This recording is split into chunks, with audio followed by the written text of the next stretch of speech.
How safe are you in your local hospital? Two killed, a murder-suicide in the room. The couple was in their 70s. Joining me now, former prosecutor and current defense attorney, Bob Bianchi. Bob, welcome back. How are you? I'm doing good, Bill. Thank you. The big question here, you've got a murder-suicide, a couple in their 70s. It begs an awful lot of questions. But the number one thing on a lot of folks' minds are, how's a guy get in a hospital with a firearm? What has happened or what is not happening with regard to hospital security? You know, Bill, interestingly, after I left being prosecutor, since we had worked so closely with hospitals in our area to stop workplace violence, I started a consulting group with some hospital experts. And I have to tell you, there is a real big problem in many businesses, but especially hospitals, with regard to security protocols. So one, you have a gun being introduced into the facility. That's a problem. And you have, obviously, in my opinion, no threat or risk assessment beforehand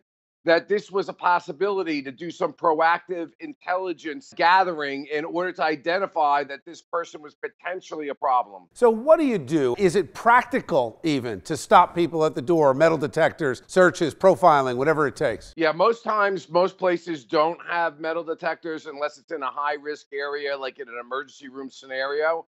But there are many things that can be done with regard to complying with state and national regulations. Bill, what we've noticed in our consulting group is that when you go in there and you take their security protocols and you put them against what the law and the requirements are, they don't even have real serious safety plans. And what I noted about this particular hospital was that it said one of the things that it was doing was reviewing its security protocol, as opposed to saying the security protocol was followed. Hospitals are notoriously the worst for doing predictive and proactive care for violence in the workplace. Why is that, Bob? My experience has been it's a little bit of both. It's money, but there's a cultural thing where they are looking at taking care of patients as a high priority and security secondarily. And it's not just hospitals, Bill.